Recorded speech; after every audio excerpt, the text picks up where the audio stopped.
उन लोगों को भी, और जिन लोगों को पता नहीं है उन लोगों के लिए भी हम एक बहुत छोटा एक परिचय दे रहे हैं, जिसको हम विश्लेषण कहते हैं। हाटी समुदाय, ये हाटी समुदाय क्या है?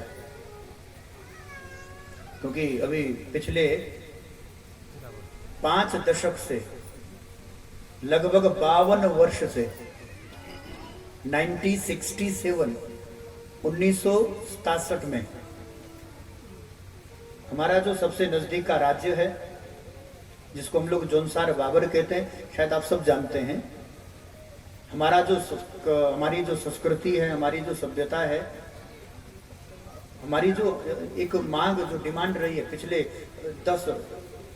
5 दशक से, पिछले 52 वर्षों से हम लोगों की जो डिमांड रही है कि हमारा जो ये पूरा जो क्षेत्र है, जिसको हम लोग हाटी के नाम से हम लोग जानते हैं, और पिछले 52 वर्षों से एक संघर्ष चल रहा भाई बहन। पुराना अगर हम इतिहास उठाएं तो हमारे सिरमौर की अगर हम बात करें, हमारी सिरमौर की जो रियासत थी, ये हमारे पास आया था, ये डिटेल हमारे पास आई है, लेकिन इससे भी अधिक परिचय हम आपको दे सकते हैं। आजादी से पूर्व भारत रियासतों में बटा हुआ था। ये लोग जो हिंदी समझते हैं, ये उनके लिए है। जब देश आजाद नहीं हुआ था, अंग्रेजी शासन काल से पूर्व भी हमारे यहाँ रियासत में सब बटा हुआ था, और सिरमौर की अपनी रियासत थी। सिरमौर का अपना एक गौरव था। और हम कहें कि सिरमौर अपने आप में रियासत नहीं थी, सिरमौर अपने आप में हिमाचल का मोर मुकुट था, सर का ताज था। इसलिए 68 रियासतों का कर, यदि हम और भी पुराना इतिहास उठाएं प्रधान जी, 68 रियासतों का कर तो केवल सिरमौर के जो राजा रहते थे उनको प्राप्त होता था। अगर हमें अपनी संस्कृति का ज्ञान रखना हो, हमारी जो संस्कृति थी, हमारी जो सभ्यता सिरमौर की रही। मैं अब सिरमौर की बात करता हूँ। सिरमौर की जो अपनी रियासत थी, आपको जानकर हैरानी होगी, उत्तराखंड में जिसे हम लोग हरिद्वार कहते हैं, सबसे पवित्र तीर्थ हमारा, उसमें आदि हर की पौड़ी उस समय भी हमारी सिरमौर की रियासत में थी। सिरमौर की रियासत कितनी बड़ी थी, धीरे धीरे उसको छोटा किया गया। फिर 1835 में विभाजन हुआ, जोनसार बाबर अलग हुआ, सिरमौर इधर से अलग हो गया। और कई बार कालसी में, जो आजकल उत्तराखंड में, अब तो उत्तराखंड में जोनसार बाबर में, कालसी में मुख्यालय रहा। सबसे बाद में यदि सिरमौर की रियासत का मुख्यालय गया है, तो जब सिरमौर सब गर्क हो गया था, वो भी कथा है, नटनी शराब हुआ था, तो उसके बाद फिर अंत में नाहन गया। अंतिम राजा हुए सिरमौर रियासत के ढाक प्रकाश, शायद अंतिम ही होंगे जहां तक हमें ज्ञान है। हमारी रियासत के अंतिम राजा हुए ढाक प्रकाश, राजेंद्र प्रकाश। हाँ, ढाक प्रकाश के बाद राजेंद्र प्रकाश। तो हमारा जो क्षेत्र है, विशेषकर जहां तक जो एक जनजातीय क्षेत्र किसे कहते हैं, जिसकी अपनी एक संस्कृति हो, जिसकी अपनी एक सभ्यता हो, तो हमारी अपनी एक सभ्यता है, हमारी अपनी एक भाषा है, हमारी एक वेशभूषा है, हमारी एक देव परंपरा है। पूरे भारतवर्ष में महाराज दीपावली कब मनाई जाती है? कार्तिक मास में मनाई जाती है ना दीपावली। लेकिन हमारी जो जनजातीय हम लोग क्षेत्र हमारा था, जनजातीय, जिसके लिए हम लोग संघर्ष कर रहे हैं, और मैं ये बहुत बड़ी मंच से बोल रहा हूं, और मैं इसलिए नहीं कह रहा हूं कि हमारा जन्म इसमें हुआ है, मैं इसलिए कह रहा हूं कि इसका प्रमाण भागवत में भी है, इसका प्रमाण महाभारत में भी है। मैं व्यास की वाणी कह रहा हूं, व्यासपीठ व्यास के लिए बनी है। मैं प्रमाण भी दूंगा तो आपको महाभारत से दे दूंगा, भागवत से दे दूंगा।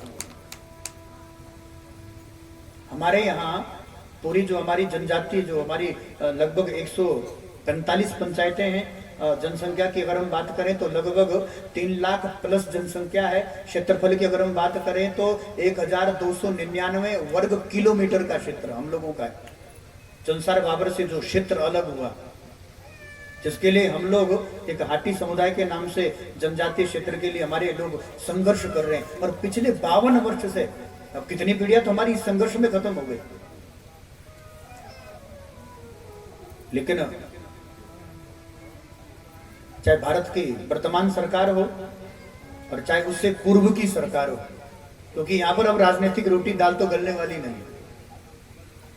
ना तो कांग्रेस ने किया इसको, ना बीजेपी ने किया। हम तो दोनों सरकार के ऊपर बात करेंगे, क्योंकि निष्पक्ष यदि व्यासपीठ बात करें तो ये संघर्ष तब भी था जब कांग्रेस सरकार थी, ये संघर्ष अब भी है जब चाहे राज्य की हम बात करें चाहे सेंटर की हम बात करें, जब दोनों जगह सरकार भारतीय जनता पार्टी की। तो जनजाति किसे कहते हैं? हमारे यहाँ जो पुंडीर तोमर ये पिछले 30-35 वर्षों से लोगों ने नाम लगाना शुरू कर दिया है। मैं पहाड़ी में कहूं तो हमारे खोश होती है, खोश, बाट, बामोण, कोड़े, डूम, चुनाड़, चौमार, लोहार, बाड़ोए, डाके अजी तो होती है। ये हमारी, हम लोग यूं कह लीजिए जो कबीले के लोग होते हैं ना, जिसको हम कबीला कहते थे पहले, जंगली लोग, कबीला, जनजातीय लोग जिन्होंने जीवन में संघर्ष किया। महाराज ये हाटी शब्द की उत्पत्ति भी हाट से हुई। हाट नहीं होती, हमारे बाजार तो नजदीक होता नहीं था। हमें याद है हमारे दादाजी, हमारे जो अपने दादाजी थे उनके जो दादाजी थे, हमारे तो बाड़ी तो नाना बोलो ना, हमारे मंगलू ना थिया, तो वो कहते थे हाँ अपने जीवन की बात, तो कहाँ तो गांव है और कहाँ टोंस नदी पार करके तब जौनसार भी एक था। हमारी जो जौनसार बाबर की संस्कृति वो एक था। तो हमारे यहाँ अब और तो कुछ होता नहीं था, तो अदरक सौंठ बनती थी, थोड़ी बहुत जो कुछ सब्जी होती थी, पेट तो पालना ही है। तो लोग कमर में उठा करके 4 दिन तक पैदल चलते थे, तब जाकर को बाजार, जिसको हाट कहते थे, बाजार। और बाजार कहाँ होता था हम लोगों का? इधर चक्रोता होता था, इधर जगाधरी यमुनानगर होता था, और इधर बाजार कालसी होता था। तो लोग पैदल यात्रा 4-4 दिन तक कमर पीठ पे गधे की तरह सामान उठा करके तब अपनी जरूरतें पूरी करते थे। क्योंकि हम लोग वास्तव में, हम लोगों ने वो संघर्ष पूरे क्षेत्र ने जिया है। वो जो हाटी हमारा समुदाय है, जो जनजाति हमारा क्षेत्र है। और मैं और निवेदन करूं महाराज, यहाँ पर ना कोई क्षत्रिय था, 4 वर्ण है हमारे यहाँ, जिसको क्षत्रिय, ब्राह्मण, वैश्य और शूद्र कहते हैं। यहाँ पर ना कोई ठाकुर था, राजपूत जिसको हम लोग कहते हैं, मूल में कहते हैं खोश हो क्या, खस। महाभारत में भी विस्तार से भगवान व्यास ने लिखा है, भागवत में भी लिखा है, खस, हुण, किरात। ये जो लोग है, ये वो लोग है जो भेड़ बकरी पालन करते थे, तब खान होती हूँ ओजरे ओजे कहते, तब बकरी संभाल होती है। छो भी ने बर्फ पड़ो थे तो तब से उल्टी खाने पड़ो थे। आज वो रिवाज हो गया है, तब वो भौगोलिक परिस्थिति थी, तब वो मजबूरी थी हम लोगों की। घर भी 3 मंजिलें होती है, ओबराओ तुषाड़ो थोड़ी तब गायों थी, मांझे तब बीच वालों तब गरमरो थे, तब सर्दी के। ये हमारी संस्कृति थी, यही हमारी सभ्यता थी। और 1835 तक अगर हम बात करें तो सिरमौर रियासत में जौनसार भी था, बाबर भी था, और वो पूरा क्षेत्र वर्तमान में आज वो जनजातीय क्षेत्र घोषित है। और पिछले 52 वर्ष से हमारा पूरा क्षेत्र युद्ध स्तर पर ये कार्य कर रहा है। मैं आह्वान करूंगा जो हमारे पूरे क्षेत्र के जो लोग हैं, 145 ये पंचायतें, 145 पंचायतें, 1-2 पंचायत की बात नहीं यहाँ पर, 145 पंचायतें, 3 लाख से ऊपर की जनसंख्या हम लोगों की है वर्तमान की, अगर हम जनसंख्या की बात करें। ये पूरा जो क्षेत्र है महाराज, जिसने अभी तक संघर्ष किया है, और इतना संघर्ष किया है, हम चाहकर भी अब हमें, मैं तो बचपन की अगर बात करें, जब उसके फाट होते तो चेहरे रोते ना, तो टाली ना होती है, प्लास्टिक की जूती होती है, ते टोटियों दाथरा छोड़ते चोल कुडो, ते तिंदी टाली ना होती है, ऐसी होती है। सच बात ना, एक थान लाते सोबे के एक बात आगे जानी कैसे इनकी नजरिया, इनके छोटू है जैसे एक ही टाबर है के। ये हमारी संस्कृति थी, हम लोगों को अधिकार है, मैं उसकी बात कर रहा हूँ। हमारे यहाँ खस, वो खस, उसको तो व्यास ने भी निम्न रखा है। सरकार को कौन सा प्रमाण चाहिए? हाँ, वो अलग बात है कि इतिहास के साथ छिड़कानी करी गई, हम लोगों की परंपरा के साथ छिड़कानी करी गई। महाभारत में भी खसों का वर्णन है। व्यास जी ने तो यहाँ तक कहा, हुन, खस, किरात, मतलब जो कबीले के लोग है, जनजातीय लोग है, मांस खाना, मदिरा पीना, अपने सूर गाड़ो थी है, हेलो गाड़ो है, सजे परंपरा है, लो वेलो कोने बोल रहे हैं, सजे पाड़ी है, चलो बाकरे खाओ तेलो सजे बाकरे खाओ, चलो सूर पियो तेलो सूर पियो, चलो खोमड़े करो तेलो खोमड़े करो। तो ये लड़ाई एक घर की नहीं, एक व्यक्ति विशेष की नहीं, ये पूरे क्षेत्र की लड़ाई है महाराज। और मेरी व्यासपीठ ने कल भी घोषणा की थी, और मेरी व्यासपीठ छाती ठोकर आज भी ये घोषणा करती है, आने वाली 17 अप्रैल को यहाँ पर जो विशेष महाकुंभड़ी का जो लगभग 10,000 लोगों से ज्यादा अधिक यहाँ जनसंख्या होगी, आप सभी लोग जाएं वहां, और उस दिन एक अंतिम निर्णय, खुशी की निशानी। राजनीति को यहाँ राजनीति है भी नहीं, क्योंकि इस मंच पे ना कोई कांग्रेस है ना कोई बीजेपी है, हमारा अपना परिवार है, हमारा देखना होना है। अगर ये जो सरकार लागू कर दो ना, तो स्वास्थ्य में, हमारा जो परिवहन है, हमारा जो टूरिज्म है, वर्तमान में हमारे बच्चे जिनको नौकरी नहीं मिल रही है, तो जो उनको उसमें सीधा लाभ मिलने वाला है। तो ये संघर्ष हर व्यक्ति के हर घर के हर व्यक्ति के जीवन का संघर्ष है, आने वाली उसकी अगली कई पीढ़ियों के लिए संघर्ष हो रहा है। और इस समय ये जो कुंभली होगी, उसमें मैं सभी जितने भी हमारे पूरे 145 जो गांव हैं, पंचायतें हैं, 3 लाख से ऊपर की जो जनसंख्या है, मेरा उन लोगों से भी व्यासपीठ से निवेदन है जो लोग कथा के माध्यम से सुन रहे हैं, और जो बेचारे जो लोग बाहर सुन रहे हैं, मैं उनसे भी क्षमा चाहूंगा, क्योंकि कथा में थोड़ा व्यवधान हो रहा है। आप लोग कथा सुनने के लिए जुड़े होंगे टीवी पर, लेकिन ये इस क्षेत्र की सबसे बड़ी समस्या है, और क्षेत्र की समस्या उठाना ये हमारा धर्म भी है और कर्तव्य भी है।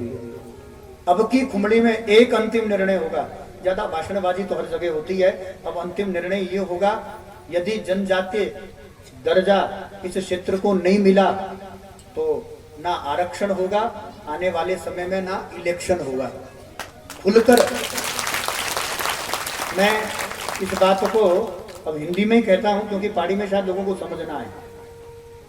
हमें अधिकार दिया है संविधान ने कि हम किसी अच्छे नेता को चुने, वोट दें, और हम मन से कहते हैं कि वोट देना हमारा अधिकार है, जरूर दे, अच्छे व्यक्ति चुनकर आए। लेकिन इस समय इतनी बड़ी समस्या चल रही है, इसलिए मैं जितना भी हमारा ये पूरा 145 पंचायतों का जो ये पूरा क्षेत्र है, हम लोगों का हाटियों का जनजातीय क्षेत्र है, मेरा आप सबसे निवेदन है, हम विरोध नहीं है, हम संविधान के विपरीत नहीं है, संविधान का विरोध नहीं कर रहे हैं, हम अपनी लड़ाई लड़ रहे हैं।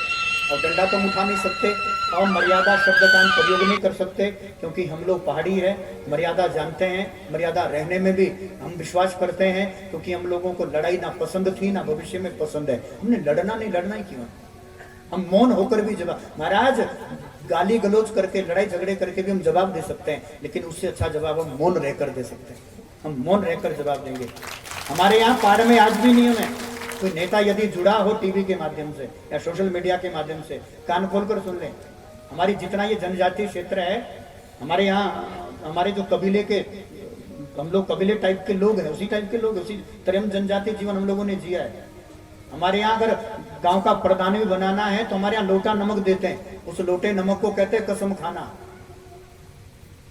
ये उत्तर प्रदेश और बिहार मत समझ लेना, ये बंगाल मत समझ लेना, ये हिमाचल है, हिमाचल में भी ये सिरमौर है। हमारे यहाँ लोटा नमक उसको कहते हैं कि जब हम नमक लोटे में डालते हैं, जिस प्रकार वो नमक जल में नष्ट हो जाता है, यदि हम वोट डालेंगे तो हमारा खानदान, आने वाली पीढ़ी उस तरह नष्ट हो जाए जैसे जल में नमक नष्ट होता है, खत्म हो जाता है, उसको हमारे यहाँ लोटा नमक कहते हैं। हमारे तो एक प्रधान का इलेक्शन होता है, उसके लिए भी लोटा नमक होता है।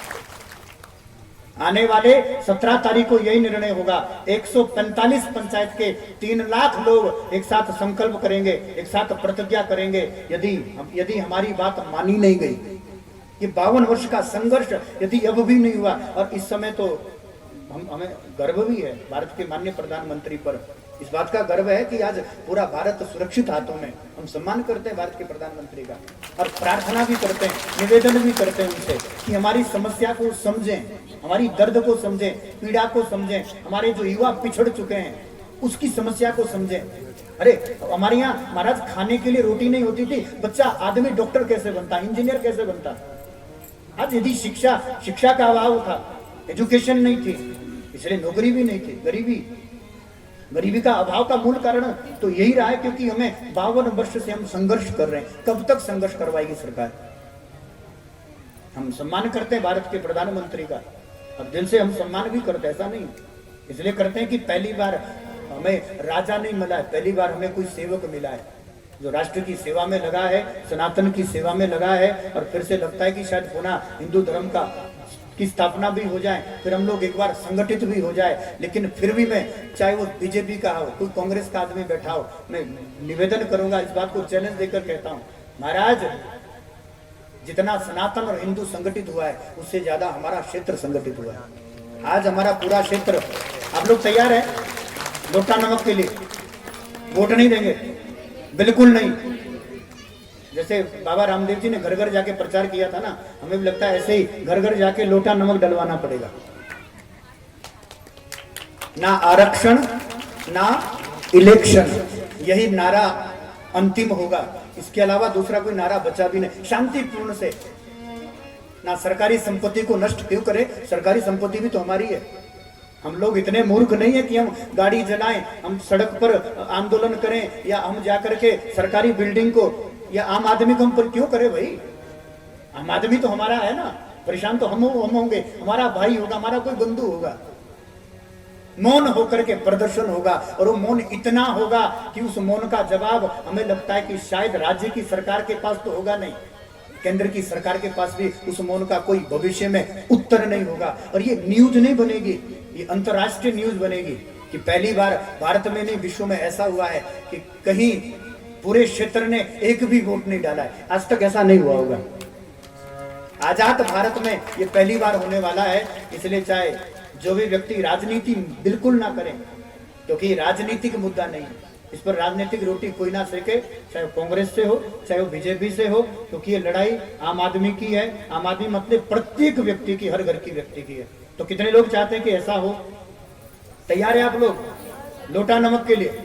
लोटा नून छोड़ देना तो कांग्रेस का अलावा बीजेपी का, हाँ ना कांग्रेस का ना बीजेपी का है। हमें अपने बच्चों का देखना है, अपने भविष्य, बच्चों के भविष्य का देखना। तो बहुत बहुत आप लोगों का धन्यवाद, बहुत बहुत आप लोगों का आभार है।